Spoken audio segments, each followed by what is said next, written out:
last time we started with those slides, remember what we discussed? Just yes. But what was it?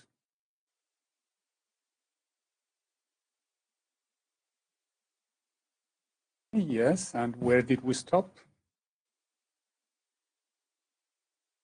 Yes, reversed phase liquid chromatography, and pretty much the end of this topic. So we discussed how the %B, what does %B mean? Yes, this is the percentage of the strong eluent component in the mixture. And what is the definition, or what is the strong component of eluent?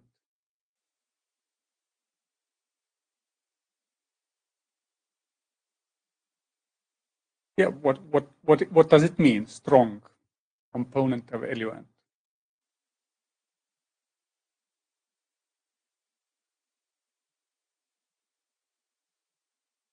Yes, please.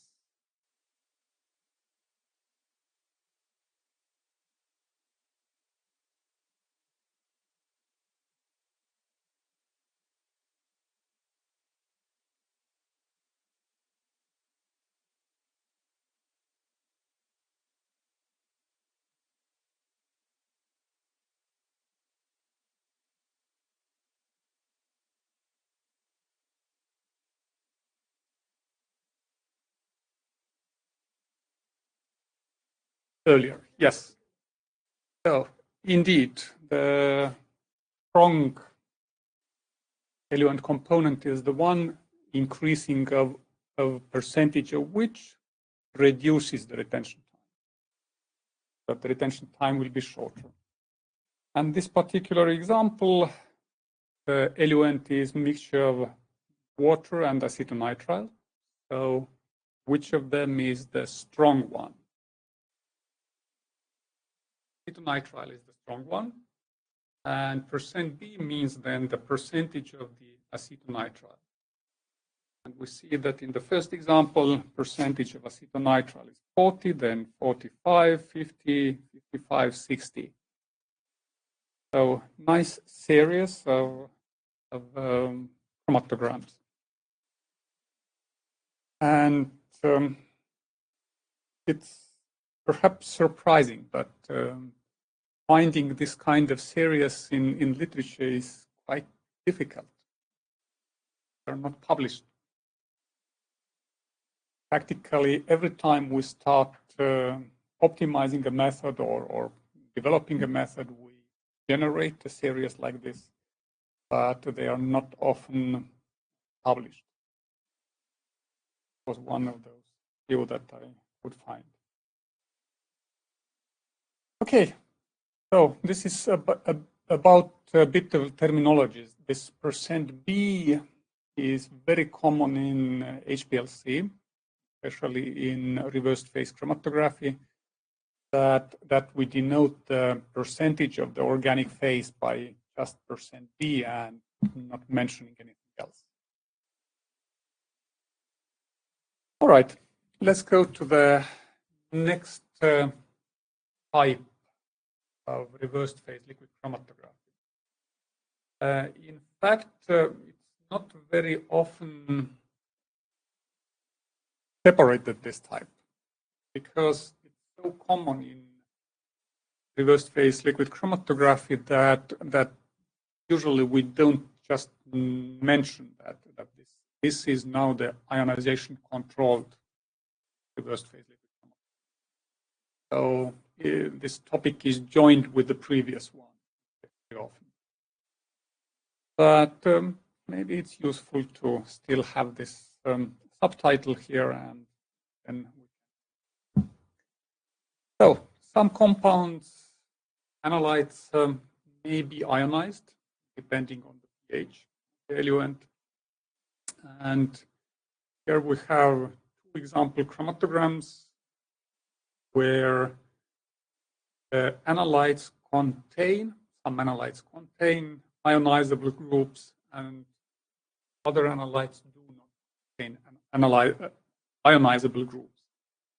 Namely, there are two compounds which are carboxylic acids, and they can be in ionized form or protonated form depending on the pH of the. And the upper chromatogram is coded but simulated at pH 7, lower one at pH 3.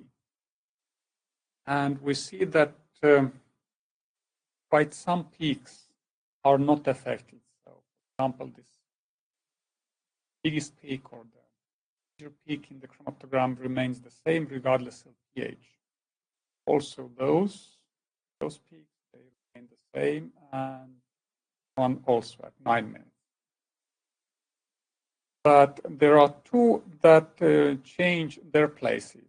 So there are two compounds with carboxylic acids, both of them, and at lower pH, they have longer retention.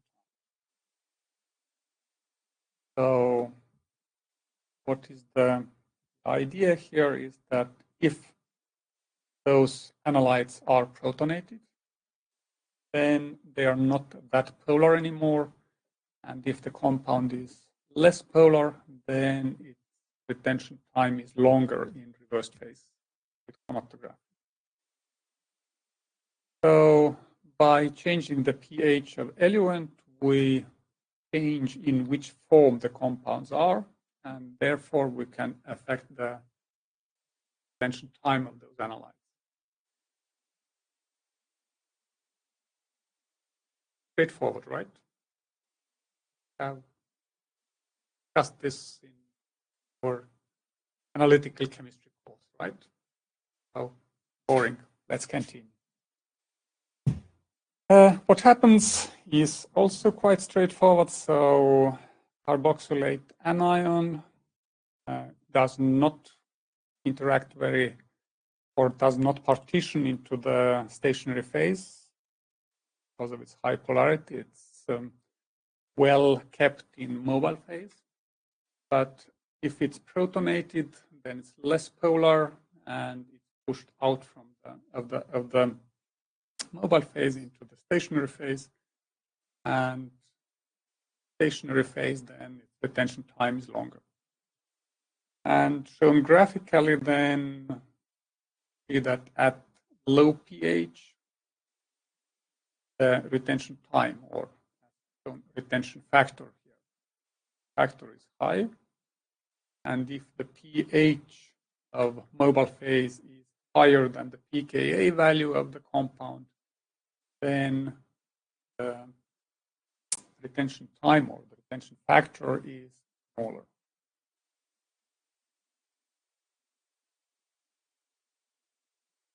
No wonder, right? We learned well the acid-base chemistry, acid-base equilibrium, then we already can predict this. Okay, but okay, let's continue for a moment. So pH has effect on the retention. In ionic form, it's more polar, elutes faster. In neutral form, less polar, has longer retention time. So the form in which the analyte exists in the liquid or in the mobile phase, this depends on the pKa value of the analyte, eluent pH, of course. But now something new. Both of those, pH and pKa, they depend on the amount of organic solvent in eluent. So this is something that we haven't considered earlier in our courses. So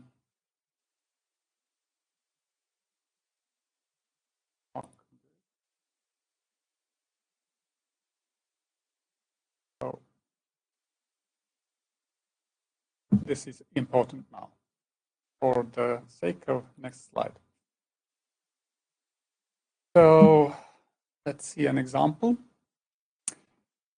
We have chromatographic separation of 7 compounds. The composition of eluent is pretty similar. Both eluents contain 60% methanol. And if we measure the pH of aqueous part of this eluent, then this is 8 in both cases. The only difference is that in one case, the buffer system is phosphate buffer. In another case, the buffer system is ammonium buffer. What the only difference between those two? So now, if we perform the chromatography, we see that in one case, the peaks are numbered from 1 to 7. Detention time just increase in this order. And in case of phosphate buffer, the peaks are in the order 2, 5, 3, 4, 7, 6, 1. So the compound which goes to elute first in this case elutes last now. Although seemingly the pH of the eluents is the same, and also the methanol concentration is the same. So the point is that because of presence of high percent of methanol, well, high, 60%, then we cannot consider this solution anymore as purely water solution, not aqueous solution. But all our pKa values are based on aqueous solution, just water solution. But addition of 60% methanol alters the pH of eluent because it alters the composition of solvent, and via this it changes the pH of this solvent. Furthermore, it also alters the pKa value. So the pKa values that we use mostly are measured in water. So if 60% methanol is added, then the pKa value is different.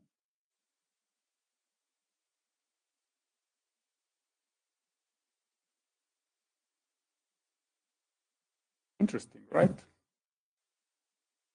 We could go in depth here, try to rationalize which bases and which acids change to which direction if we add one or another organic phase. But there is a whole course dedicated. So we will later has this course about the solvent effects in chemistry. So we don't take this, we don't incorporate this course here, but how is it handled in liquid chromatography? Well, usually by trial and error. Quite common. Of course, we try to make some assumption and maybe predict something, but quite often just try how the changes in pH and in buffer composition, how they influence the retention time. Okay, which I don't say that this is right way. Of course, having a theory is a better way, but just we can't take this whole course here. Okay, now let's have a look at what happens to pH value with different buffer systems. So let's assume that we have the same phosphate buffer. Same phosphate buffer at pH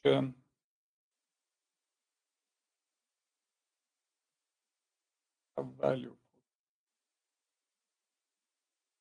Okay, let's take pH 7 then. Phosphate buffer pH 7. And pH 7 is measured in water.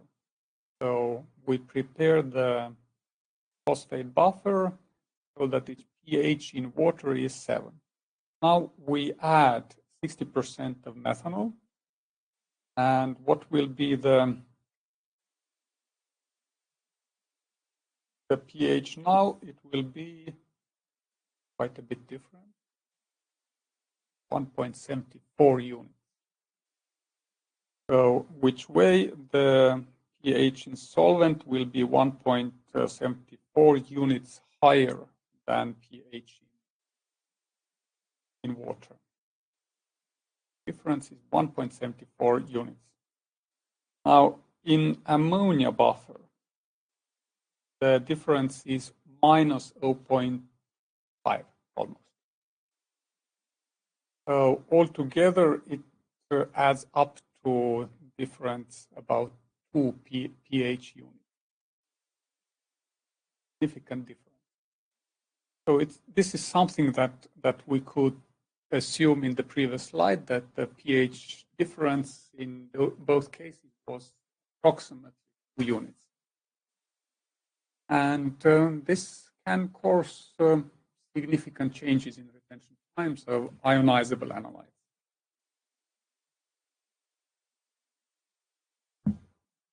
Okay, our next topic would be ion pair chromatography. But before we go there, I will jump back to 14, this one. And this was meant for acids. Please try to draw similar scheme and similar graph for bases for yourself in your notebook.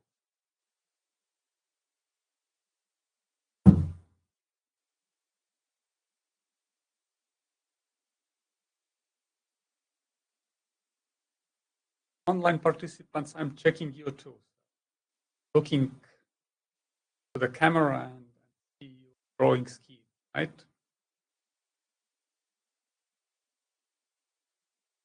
Yes?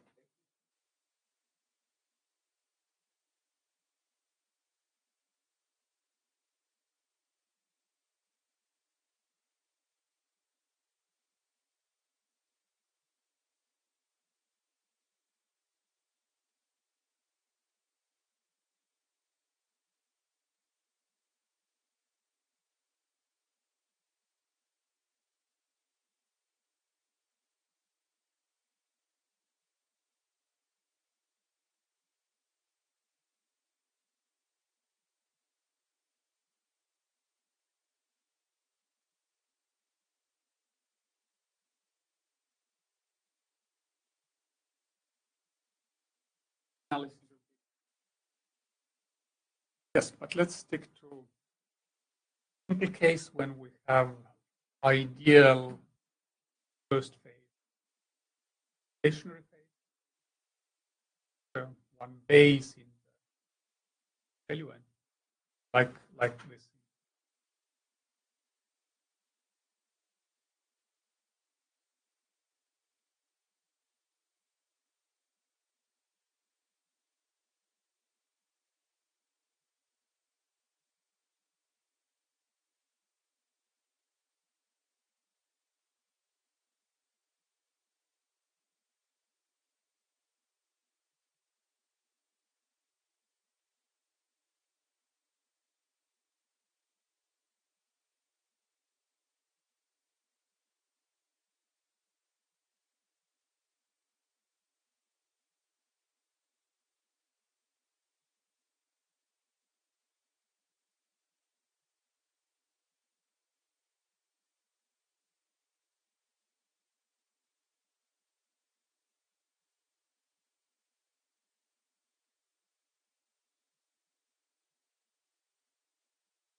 No, camera is not on.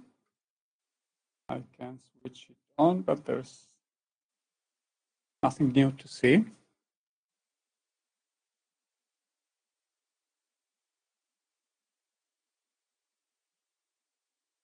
You wanted to check how I look at your work. Yes, of course. Yes, I'm looking in the camera and seeing how you draw the scheme.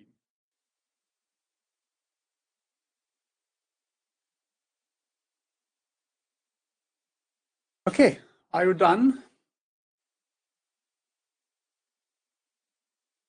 Okay.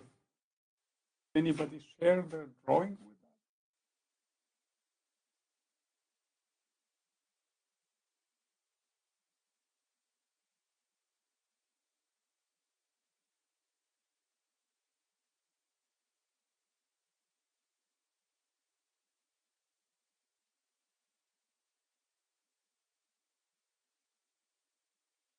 Yeah.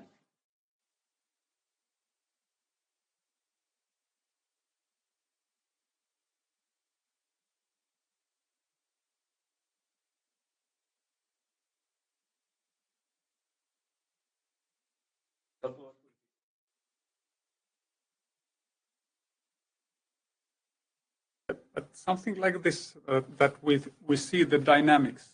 What happens to retention and what happens to retention? So,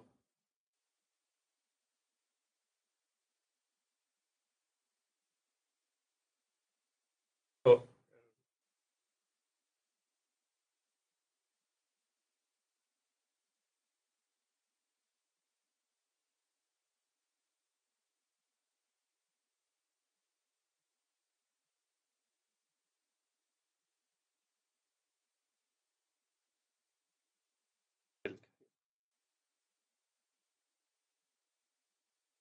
reversed phase. And I mean with the system, with the reverse phase. Yes, but with this reversed phase groups also surfaces. Oh yeah. So C18 then.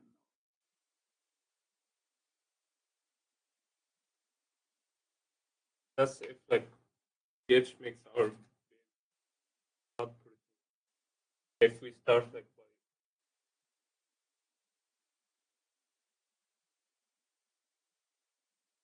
depends on the pH. Exactly. And the graph also.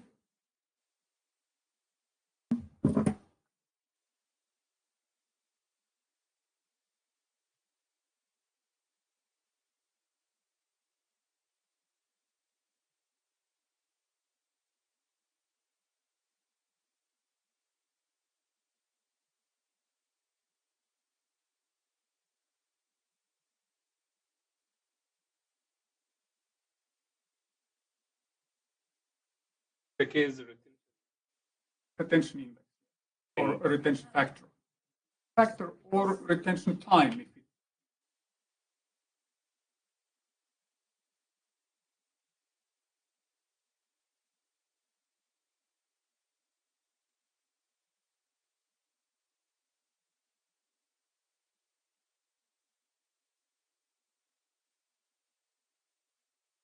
that's right. Okay. Thank you.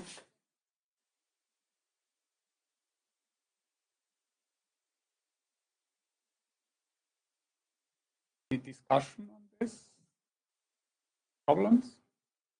No? Do you agree with?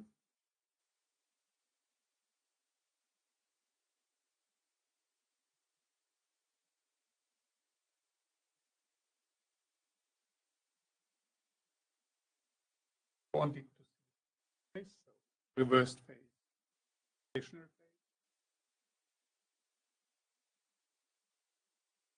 non-protonated ammonium compound as a base. This is less polar than respective protonated base. Protonated, then ionic, remains mostly in the liquid phase, the mobile phase. And this happens at higher pH, that we deprotonate the base. Therefore, higher pH, the retention is longer, and lower pH, the retention times are shorter, which is quite opposite to what happens with carboxylic acids. Okay, very well. Online participants, did you get the same, similar result?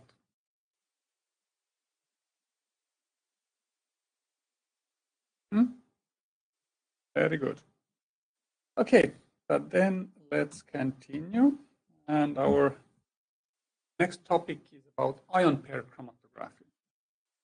This is, again, one version of reversed phase chromatography and used for separating ionic species in reversed phase column. For ionic species to be retained in this type of chromatography, then stationary phases are non-polar. Mobile phase is still polar as usual. Eluents are the same. Buffer solutions are still used to maintain pH, but ion pairing reagent is added. So something new is added to the mobile phase. And this ion pairing reagent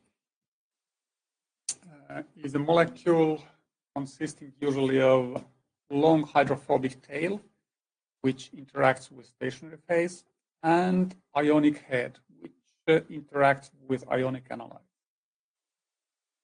And for cation analytes, the ion pairing reagent has to be negatively charged. It has to be anion, and most often alkyl sulfonates are used. And for anionic analytes, cationic head group is used. Alkyl ammonium salts or other alkyl ammonium salts are used. So we have hydrophobic tail and hydrophilic head. Hydrophilic may be either anionic or cationic. Now, for mobile phase, we have to optimize pH and ion pairing reagent, and also its concentration. Of course, still the organic modifier is present, so we have to take care of this organic modifier.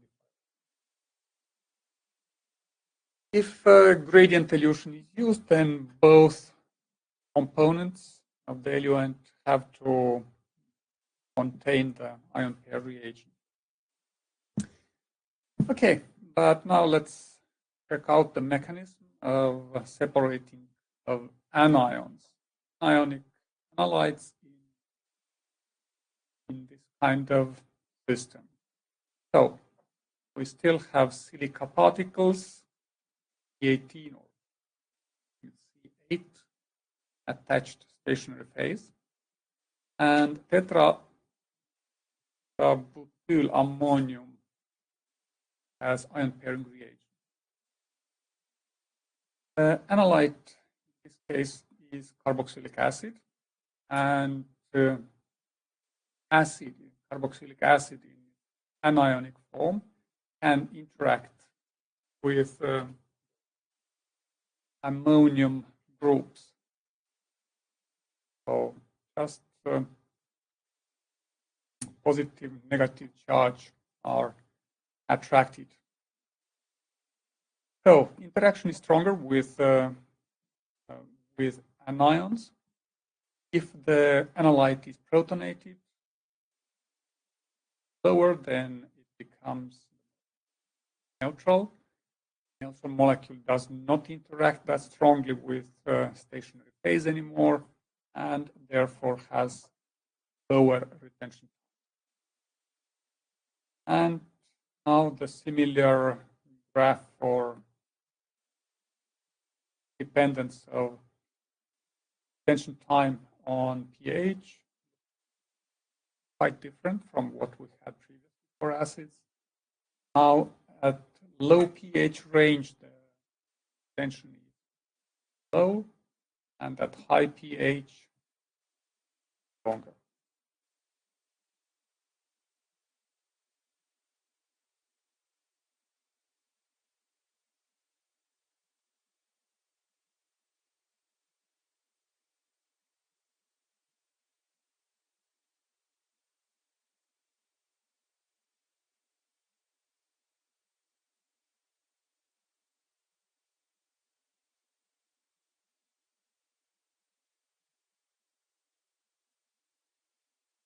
Yes.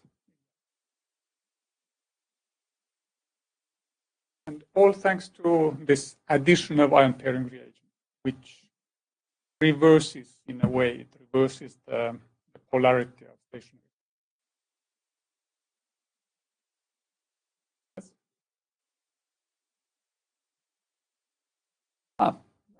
Well, normal phase is one of our following topics, and we will see there that normal phase chromatography, in fact, has problems with ionic analytes. So, yeah, ion chromatography would be a good alternative. This could be used, but normal phase, not that well. Okay. All right. So let's continue our separation of cations. That now the ion pairing reagent is anionic form, protonate, and the cationic analyte, if it's protonated, charged form, then it interacts with the stationary phase. And of course, if it's in neutral form, then it doesn't interact with it. So this part of the figure is something about the next slide. So let's ignore this at the moment and try to draw the graph again, how the retention time of basic analyte like this depends on the stage of mobile phase.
Volunteers to draw the graph here.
So, absolutely.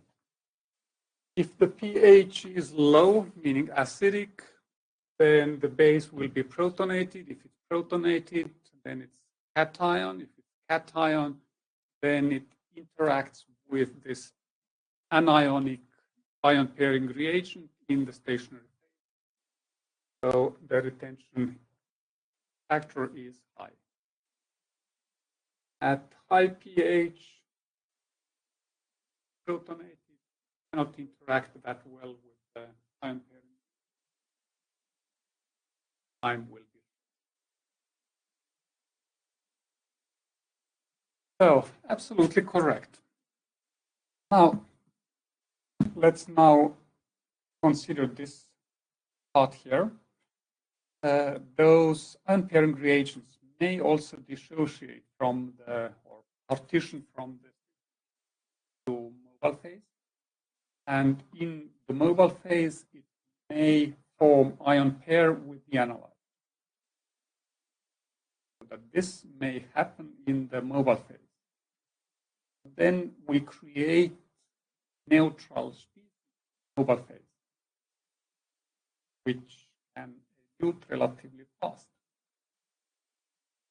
So when does it happen? It happens when the concentration of ion pairing reagent in mobile phase is high.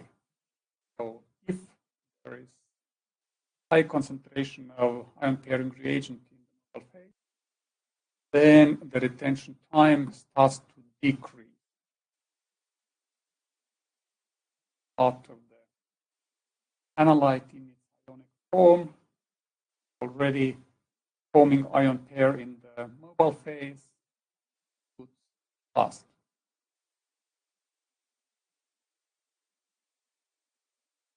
The concentration of ion pairing reagent is low, then analyte is more retained, the more we add, the higher is the retention, up to certain limit. Increase the ion pairing reagent, then the retention time starts to decrease. Because of this ion pairing in the mobile phase. Okay.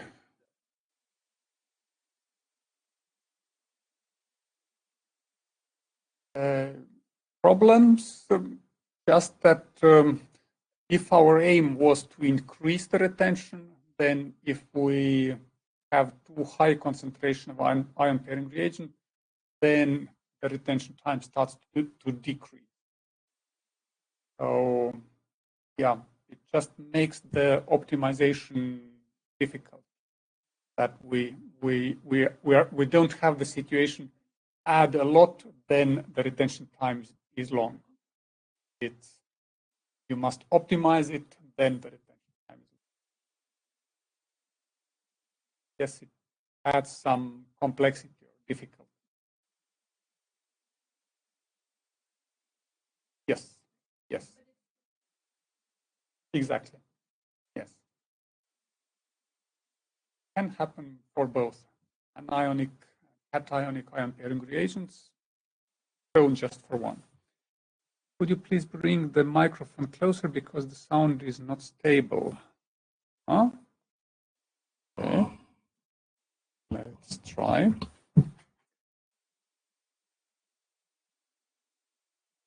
Okay. Is it more stable now, or how does it seem? Okay. Mm-hmm.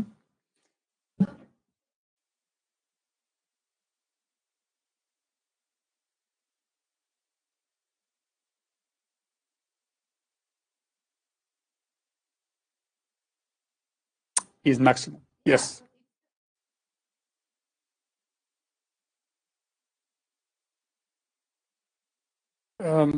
This is controlled with a lot of experimentation, because this equilibrium, how much the compound partitions into mobile phase, this depends also on the concentration of organic modifier and the type of organic modifier. So if we add acetonitrile or methanol, then this makes a difference.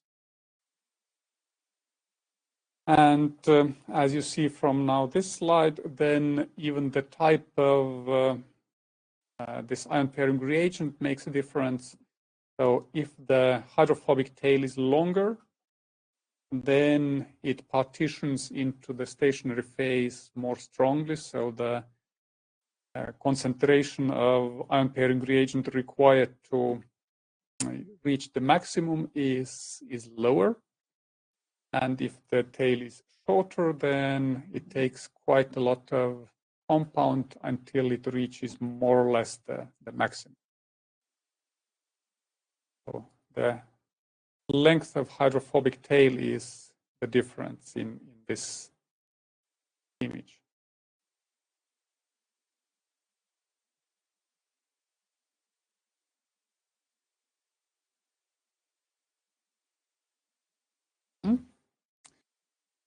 Okay, and let's have a look at one example. And before we continue to this example, I wanted to stress the conditions, or conditions what are used for recording this chromatogram. So column is something C18, so it's definitely reversed phase column. The eluent contains water and sodium acetate at pH 4, and the component B of eluent contains water and 155 millimolar sodium acetate, pH 4.5, and acetonitrile. So quite a bit of acetonitrile here. So 2 eluent components, and quite typical reversed phase chromatography situation. C18, water, acetonitrile. But what tells us that it's ion pair chromatography is this ion pairing reagent, this sodium 1-octane sulfonate additive, which is present in both eluent component. 10 millimolar solution of this compound. So now we know from the description of the chromatogram that it's ion pair chromatography. And it's used for those biogenic amines. And we see that they have really several amino groups. So they are really polar. And if the pH is 4.5, then they are protonated, meaning they are very polar. And in usual reversed phase chromatography, they would elute with very, very short retention time. But here we see that the retention times are 37 minutes. I guess that they just wanted to demonstrate how long it can be. There is plenty of wasted space before the first peak, but it's demonstrated that the retention time is really, really long.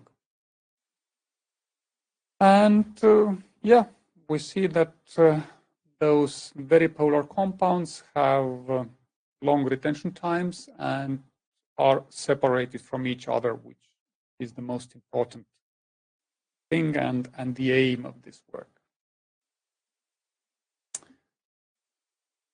So with just simple reversed phase chromatography, it would have been impossible.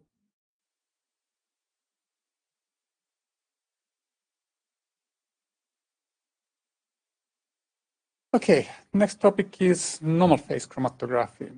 Before we proceed there, any questions regarding those 3 types of reversed phase chromatography? Yes, please.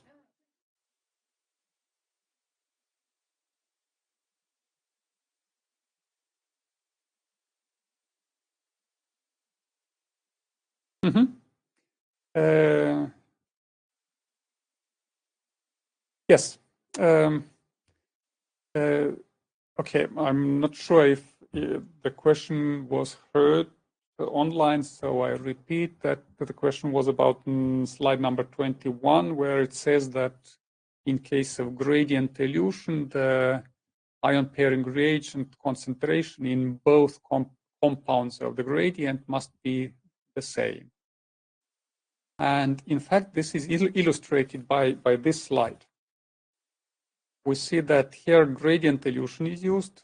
So during the runtime, the concentration of component B is increased. So we lower the concentration of A and increase the concentration of B. So acetonitrile concentration gets higher in the mobile phase over time. But we also see that the concentration of ion pairing reagent is 10 millimolar in both cases. So the concentration of ion pairing reagent remains constant during the runtime. Why this? The reason is that if we would change the concentration of ion pairing reagent, then the equilibration of ion pairing reagents concentration in the stationary phase is very, very slow. It takes a long time. And therefore, the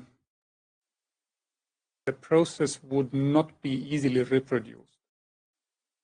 If we manage to reproduce it in our system today, and if really well stabilized system, maybe tomorrow also, but I'm quite sure that nobody else could reproduce it, because their system has slightly different temperature, maybe slightly different concentration of some compound, and this already makes the reproduction impossible.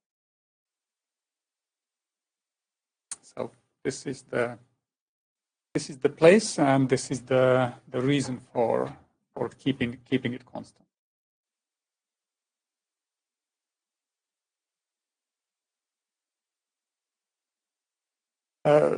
It is still useful, yes, because if those concentrations are equal in both components of the gradient, then it can be reproduced. I admit it's not very easy, but it can be reproduced on different systems. And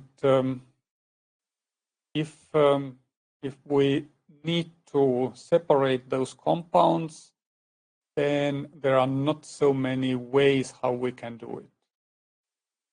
One is using ion chromatography or ion exchange chromatography. Another is this ion pairing reagents. And third would be derivatization. So derivatization takes time, is not very easily reproduced. So this version is perhaps better alternative than derivatization. And ion chromatography, well, if can be used, then it's good, but it's not always available. That's a problem. Yeah. Yes?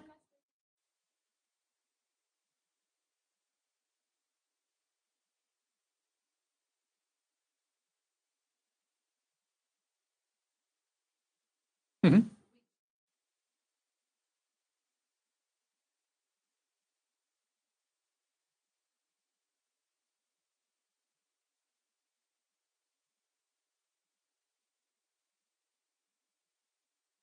Mm-hmm.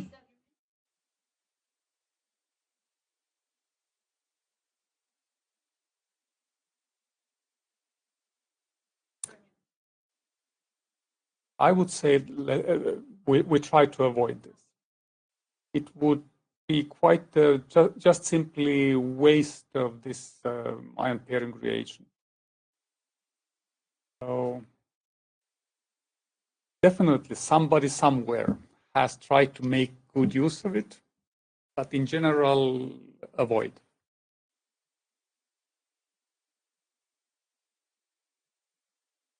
Okay, but I see there is one comment coming. Wow. Slide 26, since the content of acetonitrile is increased during the gradient, would not it change the pH in the mobile phase and then have an impact on the ion pair 2? Yes, mobile phase pH, yes, and then impact on the ion pair 2. Yes, that's right. Since the content of acetonitrile is increased during the gradient, would not it change the pH? Double. An impact on twice. Okay, the answer is yes.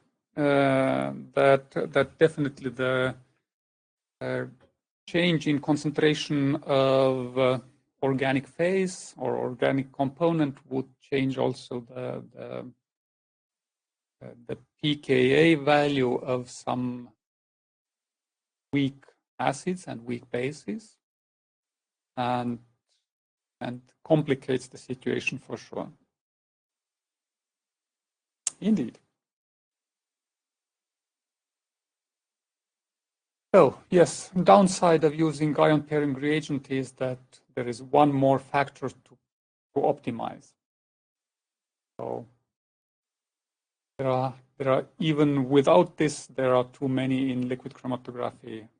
Now we add one more. Okay, but let's proceed to normal phase chromatography. In that case, stationary phase is more polar than mobile phase. Why this is normal phase? Have we explained this? Yes, this was historically the first one. Then the C18 columns were introduced. They started to be called reversed phase columns, and then there was a need to make a difference between the new type reversed phase and the old classical types, and then they started to call it normal phase, the old version. So indeed, nowadays reversed phase is used much often, and therefore we could reverse the names, but better not. Okay, normal phase liquid chromatography, stationary phase is polar. It can be either inorganic adsorbent, silica gel, aluminum oxide. Aluminum oxide is also named alumina in English. So be careful that alumina and aluminum oxide are the same material. Okay, or the stationary phase may also be polar bonded phase.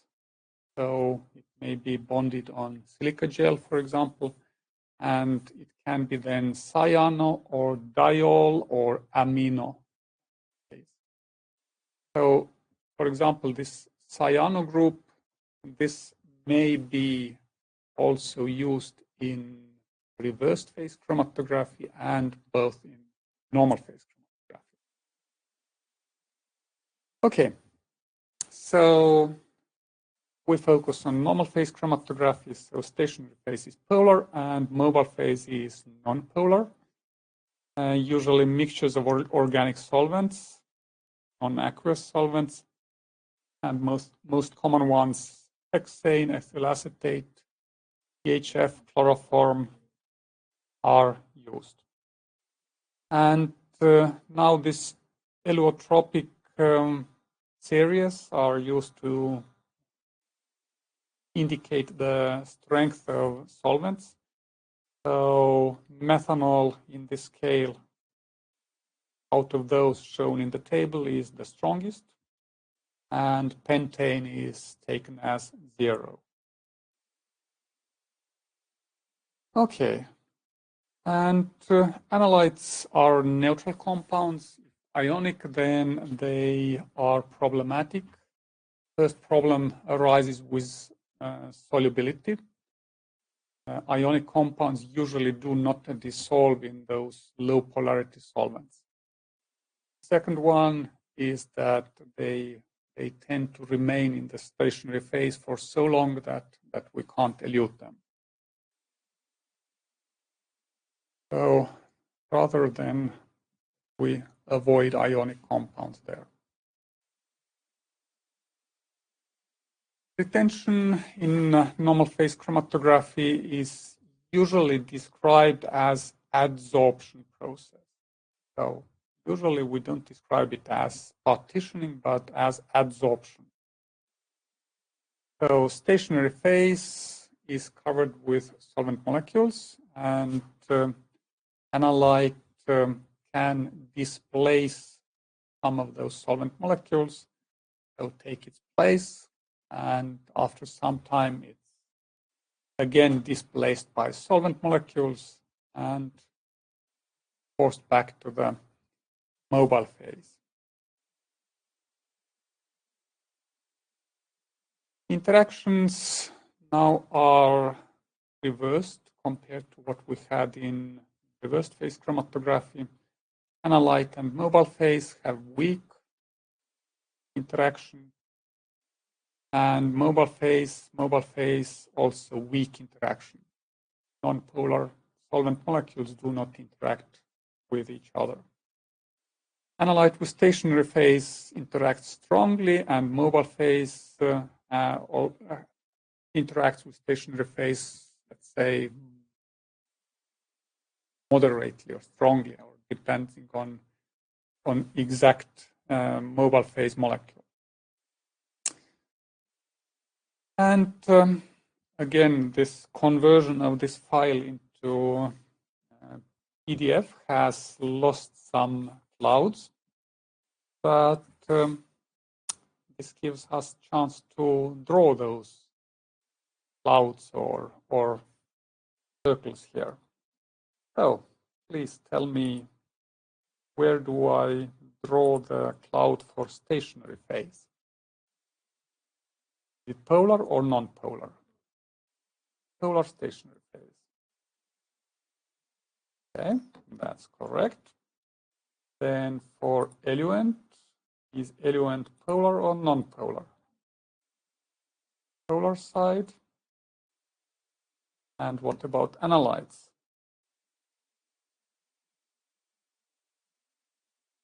Yes, they are neutral, but to non-polar side or polar side?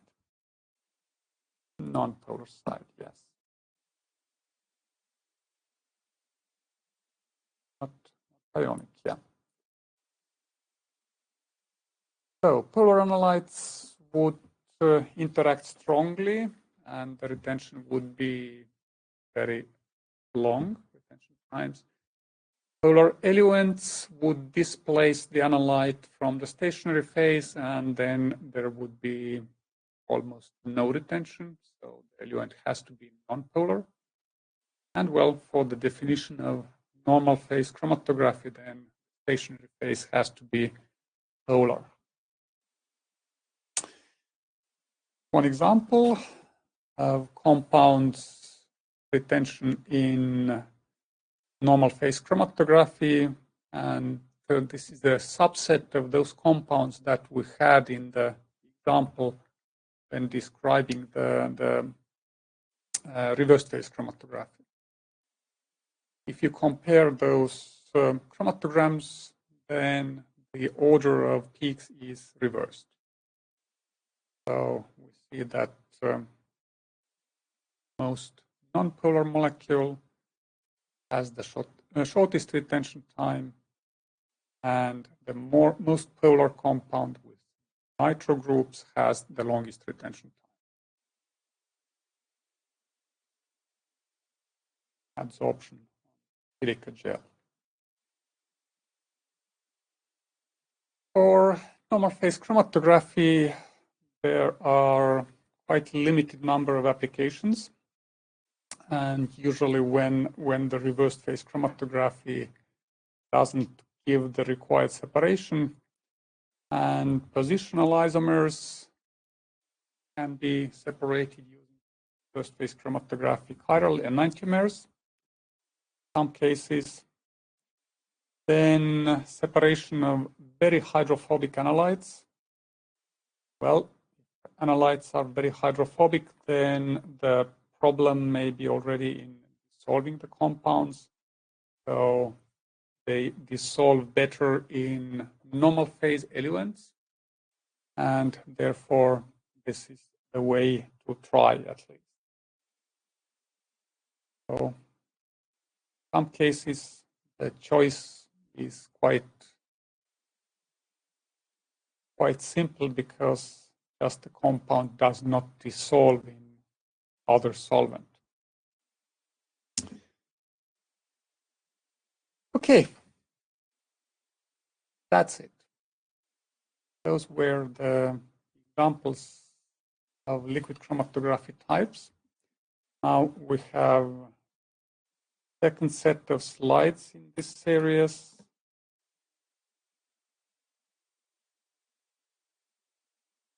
If you have questions, then we continue with those. Yes?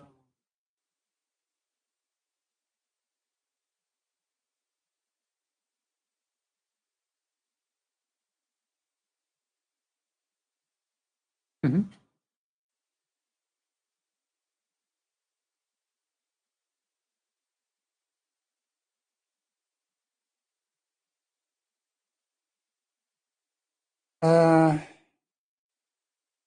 Yes and no. The thing is that in addition to this correct or this absolute pH, we should also know what is the new pKa value. And determining pKa values for all the analytes at all the organic and aqueous composition, this is a lot of work. So there should be a description of how does the pKa value of each compound change when we change the percentage of organic modifier in the eluent, which is tricky. Well, a lot of work. So yeah, there are approximations. There are more or less known how much, what kind of structures how the pKa values change, but well, not sufficient for the very precise description. So yes, we then need to know both pH, actual pH, and actual pKa values. Okay. More questions?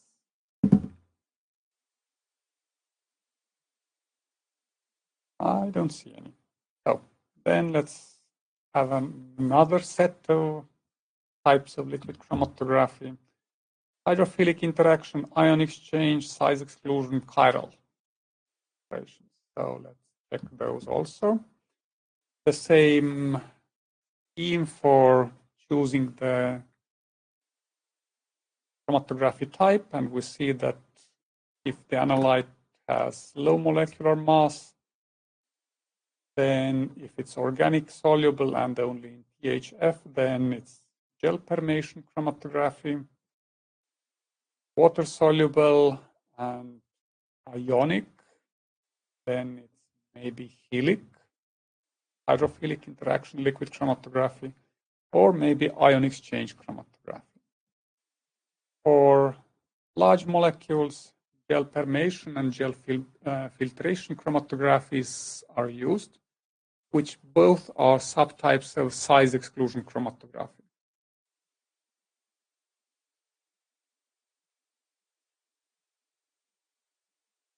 Okay, and let's first consider hydrophilic interaction chromatography. This is in literature positioned as a chromatography type, which is suitable for those compounds that are too polar for reversed phase chromatography. So they are so polar that they cannot be retained, also not separated in reversed phase columns. So very, very polar compounds, but we cannot dissolve them in normal phase eluents. They may bind too strongly to the normal phase stationary phases. And for reversed phase columns, we may obtain no separation or no retention there. Okay, and if the compound would be ionic, then ion chromatography could be used, but if it's not ionic, just polar, then we could use this helic type. In helic, the stationary phase is polar, as in normal phase chromatography, and quite often this bare silica is used as the stationary phase carrier, I would say. So bare silica is the base, or sometimes amide or diol modified stationary phases, but also zwitterionic groups are attached to the stationary phase, or to the solid phase, and used as stationary phase. Okay, eluents are similar to reversed phase chromatography. So acetonitrile and water mixtures are mostly, I would say, practically always used. In that case, acetonitrile acts as a weak solvent and water acts as a strong solvent. So this way now it's reversed, right? Because if we increase the concentration of water in the mobile phase, then the retention times of analytes will be shorter. Polar compounds are more retained and elute later. Okay, now we should consider the mechanism to understand what is going on. So in helic, the stationary phase is composed of a water layer on top of the solid phase of this carrier. So stationary phase is covered with water layer. I would say it's more it would be better to say that the stationary phase is formed by water molecules on the solid phase. We'll try to draw this.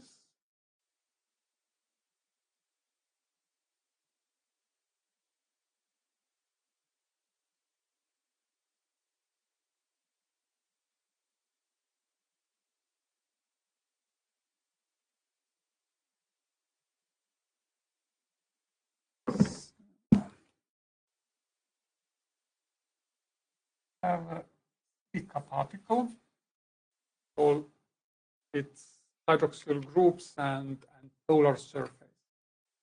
And then we have a mobile phase, contains nitrile and water. And water, the more polar component, therefore it's adsorbed on the surface of the silica gel. So on top of the silica gel particle, water-rich phase is formed.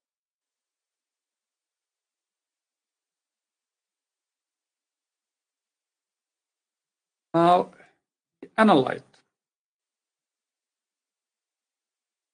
Now, the analyte carried through the column with eluent.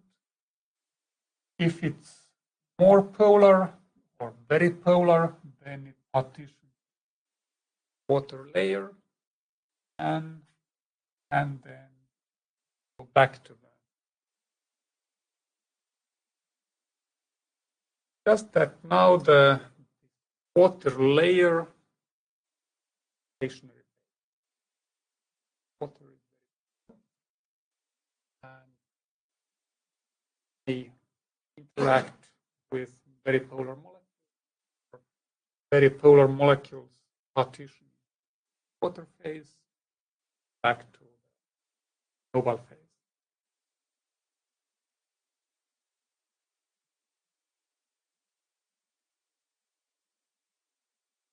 Not quite as simple as it seems. It seems that that the silica gel or whatever the solid carrier is, that this doesn't play any role, but in fact it does. And it appears that it also depends on the surface of the solid phase, what interactions are stronger or not. So if it's ionic or zwitterionic in some cases, then those molecules may additionally interact with the phase under the water phase, inside the water phase.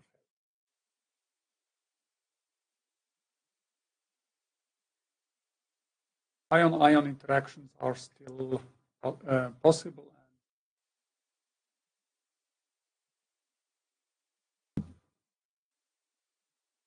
Just one example of silic chromatography and comparison with reversed phase chromatography. Reversed phase chromatography, those compounds, molecular structures are shown here. So paroxetine is one, longer retention time, and ranitidine has shorter retention. So this paroxetine has quite nice retention minutes. Peak shape is more or less okay. But ranitidine has short retention time and the peak shape is heavily scaling. So not so great. Now, the improved chromatogram is shown below in silic mode. So it's a silica column. Here's silica. And the mobile phase was 95%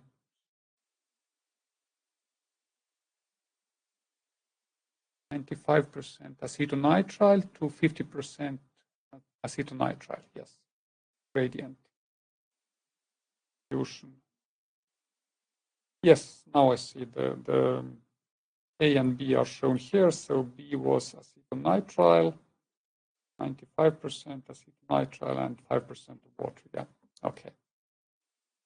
So the change is shown here. And we see that the peak shapes are now nearly ideal. So really nice and narrow peaks and symmetrical too. Their order of retention has changed. See the reason for changing the order of retention.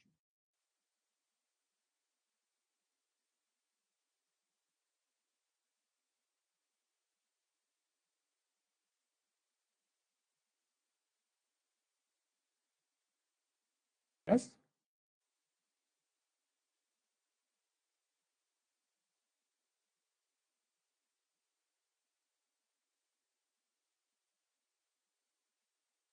Yeah. Yes, with paroxetine, we see that it doesn't contain so many amino nitrogens, which would make the molecule polar, just one. And therefore, the retention time is quite long as compared to the ranitidine, which contains several polar groups, nitro group, nitrogens, sulfur, oxygen, so everything which makes it polar. So it has short retention time here. And in Helic, as more polar compound, the ranitidine partitions more to the water phase, this stationary phase water, and therefore the retention time is longer.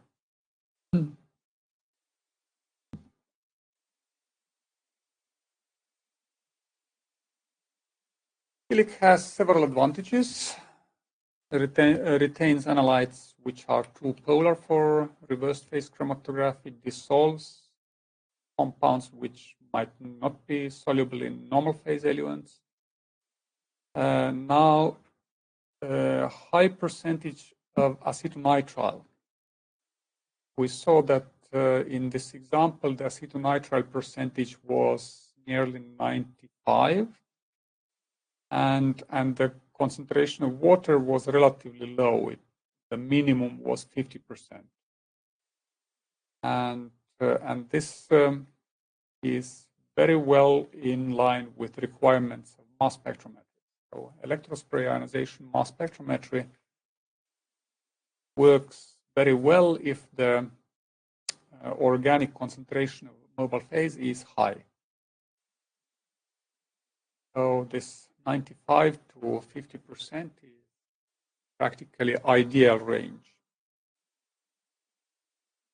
Then it's compatible with solid phase extraction for sample preparation. As the organic concentration is low, then the viscosity is low, which means that we can use higher flow rate liquid chromatographic columns, or alternatively, we can use columns with very small particles to achieve high efficiency. There are also disadvantages, and the main is method development optimization is really difficult. And in our lab, we have started developing methods for helix separation, I think 2 or 3 times. And then at some point decided not to, because really it took so much time, and equilibration of the column after each injection takes a long time. So indeed, there has to be a very specific application for this and very nice and clean matrix. Then we can work efficiently with this, but general case and complex samples, I really doubt. So yeah, building robust methods with Helic is very difficult. Yes.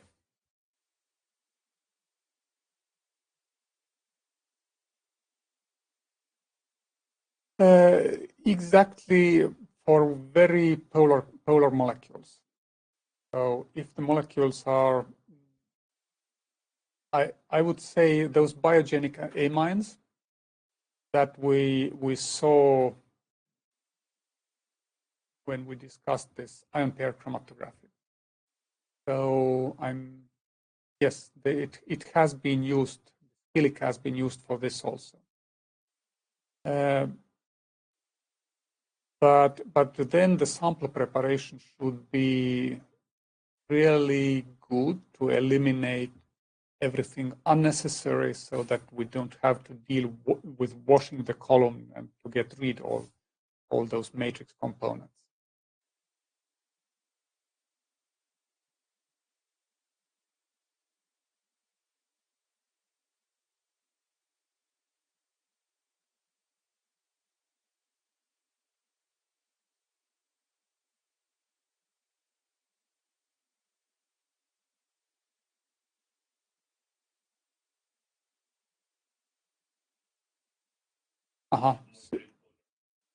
Yeah.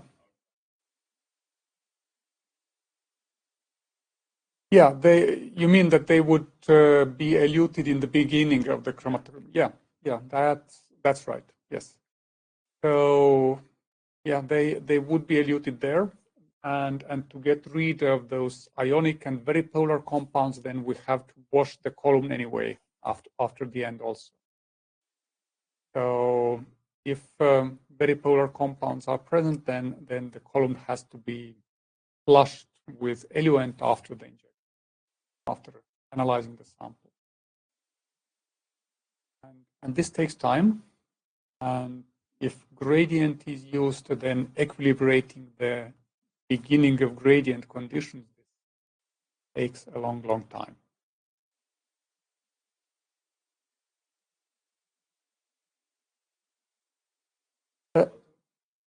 No, we have tried this and ruined our column. So in principle, 50% water and acetonitrile is the maximum. So don't use higher percentage of water. This kills the column. So yes, this is the way to go. This 50% water and then acetonitrile. This should wash everything out of the column.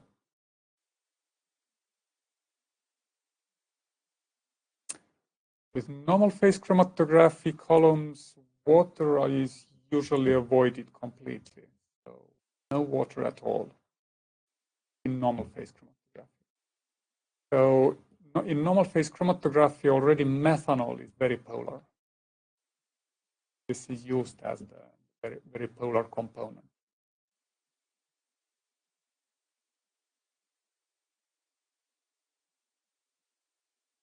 All right, but let's continue to ion exchange chromatography. Yeah, any questions? No, okay. So ion exchange chromatography or ion chromatography, both terms are used and quite often as synonyms. And in this presentation, we don't try to make a very strict difference. Ion exchange would refer to the process where the one ion on the surface is replaced by another or displaced by another. But the general chromatography is then ion chromatography. Just the chromatographic method. But both are used, and let's not be confused of this terminology. Okay, first of all, the retention. So the stationary phase can be covered with positively charged groups or with negatively charged groups. If positively charged groups, they chemically may be amino groups or quaternary ammonium groups. And positively charged groups are good for analyzing negatively charged compounds, well, for anions. If the groups on the surface are negatively charged, then they usually are sulfonates or carboxylates and serve to analyze cations. And retention is based on the ion exchange equilibrium.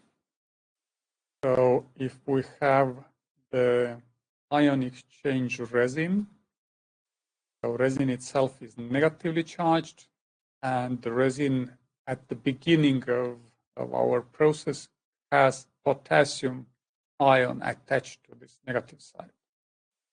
Now our analyte is another cation, X in this case, and this X may displace potassium from the stationary phase. So change their places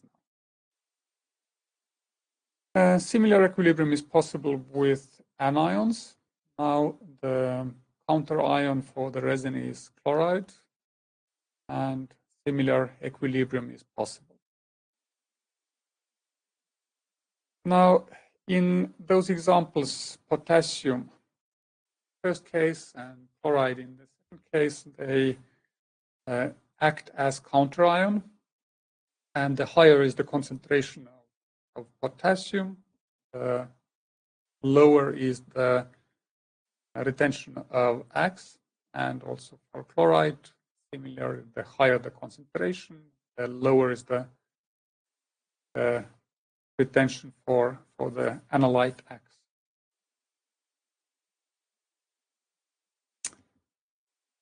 Now, all the possible equilibria which can be involved in this. So we have a stationary phase and negatively charged groups attached to the stationary phase, and counterion is sodium in this case. So sodium may be dissociated from this, and also the hydrogen may be attached, or the stationary phase may be protonated. Also, the stationary phase, this negative charge, can interact with analyte. This is one amine, and this amine should be then in its protonated form, the cation. Of course, this participates in an equilibrium of protonation deprotonation. So we can list 3 equilibria here. So first equilibrium is influenced by the pH of the eluent and pKa of analyte, quite understandably. Number 2 is influenced by counterion, either sodium or something else, and its concentration and its chemical properties. And number 3 is influenced by the pH of the eluent and the stationary phase properties. What kind of acidic group is it? And of course, similar equilibria can be written also for anion exchange columns or anion exchange stationary phase. Now, why should anybody use ion chromatography? Why not use reversed phase chromatography with this ion pairing reagent or something else perhaps? So first, detection. Those conventional detectors which could be used, for example, ultraviolet visible absorption detector. Those are not sensitive to most inorganic compounds and also some organic compounds. But in ion chromatography, conductometric detectors are used which work well for all ionic compounds. Then mass detector can be in principle used, but ion pair chromatography, as those ion pairing reagents are not volatile, then this is not suitable for ion exchange. Not for mass spectrometric detection. So in principle, ion chromatography could be used, but this highly aqueous mobile phase could be a problem. But definitely this is less of a problem than this ion pairing reagent. Then if we have a broader look, then preparative ion chromatography would yield us a pure product, just the ionic product. But if we use ion pair chromatography, then ion pairing reagent would contaminate our product, and then we have to separate the mixture of product and ion pairing reagent. And finally, if we think of multidimensional liquid chromatography, then ion chromatography is a suitable first step in this because of this highly aqueous eluent.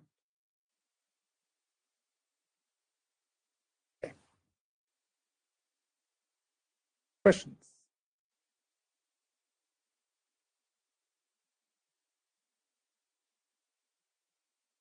Mobile phase in which one?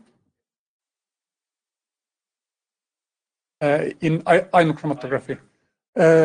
It's aqueous solutions of either acids or bases. So in order to convert the ions into either form and to provide counter ions. So, yeah. Okay. We are a bit of overtime. So, have questions? I am free here to answer your questions. But you are packing as I can hear. Yes, you have a question.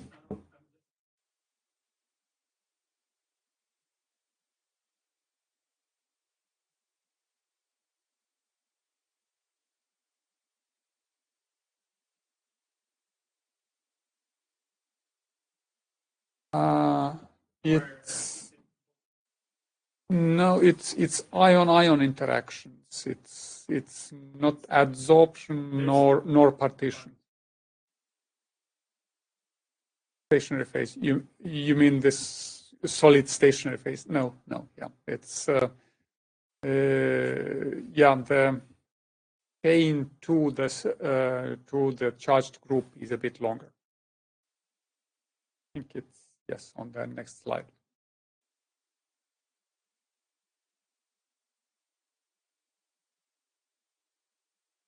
Still gradients are done, yes. The concentration of this salt in the mixture or acid. So when analyzing cations, then we can increase the acid concentration. The concentration of protons is higher, and this displaces the analyte from the stationary phase. It's acid concentration. It changes pH also, right?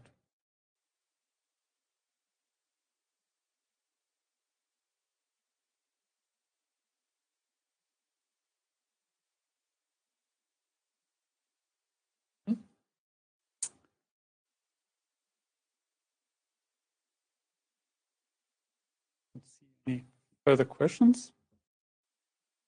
Then I will stop recording. So thank you and see you on Wednesday.